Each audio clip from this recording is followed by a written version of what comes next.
Hey, what's up everyone? My name is Rory and I've got a little bit of a different video for you today. I recently got monetized here on YouTube and I did it on a very low budget using just my cell phone. I wanted to share a little bit about why I got started, how I did it, about how much I'm making, and what's next for this channel. This is a video that I wish I had seen almost 18 months ago when I started this journey, and so I hope you get something useful out of it.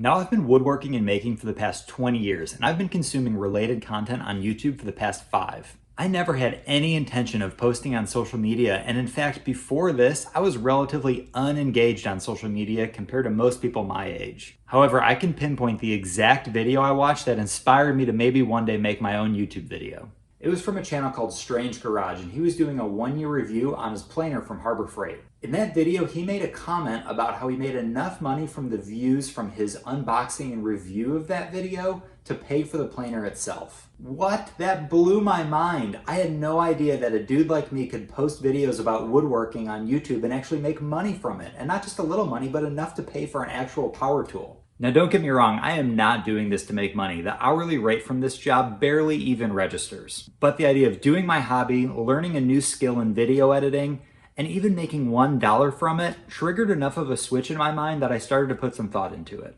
Now around this same time, I was planning on making a desk for my daughter. And as the plans were coming together, I started to realize it was going to be a pretty cool little project. With the encouragement of my wife, it was decided I was going to make a YouTube video. Now this is pre-pandemic and there weren't a million videos on how to make a little kid's desk, so I thought it might get some pretty good traction. Now this desk was going to be a Christmas present and it was about October, so I had a few months to plan this out. During this time, I had just started a really small Etsy shop selling wooden flags and things like that, in addition to random projects around the house that are always on the list. So I had a few things working that I could make videos out of as well. So it occurred to me to start filming those projects, and I'm so glad I did. You'll hear from a lot of YouTubers about their #1 suggestion is to just start, and I couldn't agree more after doing it myself. Those first videos were really important in figuring out how everything works, how to be on camera, which I still haven't figured out, and just how to edit, how to do the entire thing. So you've got to just start. So now let me pivot and tell you a little bit about how I did it.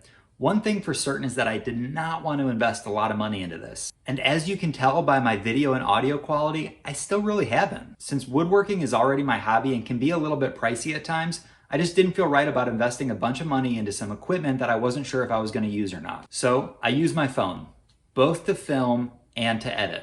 And when I tell people this, they look at me like I'm crazy. I bought a cheap little dashboard phone holder and I went into my camera settings and switched it to film in 1080p at 60 frames per second, and off I went. I also downloaded an editing app called Viva Video. I've got the premium membership. It's $20 a year, which is super cheap, and it lets me edit all of my videos right there on my phone. Now this sounds really hard, but it's actually pretty easy once you get the hang of it.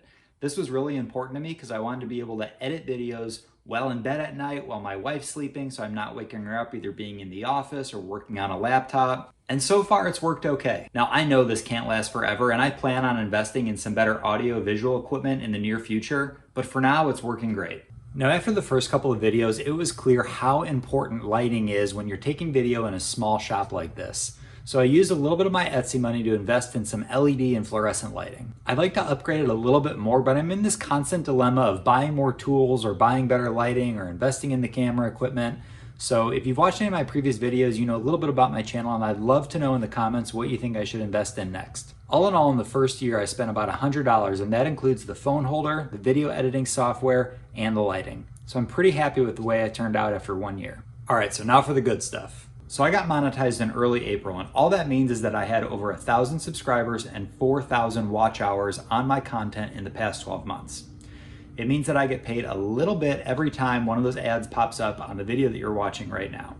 At the time of this video, I have about 2,000 subscribers and about 775 views and 39 watch hours per day. This translates anywhere from $3 to $5 a day in Google AdSense revenue. While this is not a huge amount of money, it is incredibly satisfying to have a small monetary reward just for doing my hobby and sharing it with you all. I also have some Amazon affiliate links, but the income from that has been marginal so far, maybe $20 a month. By far, the most lucrative part of this entire thing has been the planned sales for my table saw cart. I put together a basic cut list and a step-by-step guide and put it on my Etsy shop, and as of right now, it's got over 430 downloads at $5 a piece, and that blows my mind. So what's next for me and this channel? I absolutely love posting videos and sharing with you all and engaging with you all on them. I have a bunch of ideas for future videos and hope to upgrade my camera equipment soon to improve the overall production quality. So if you haven't subscribed already, just like the cool kids say, smash that like button, hit that subscribe button, comment below, let me know if you think this is lame or useful. Either way, it's all good. So thank you all so much for watching, and I hope to catch you all on the next build video.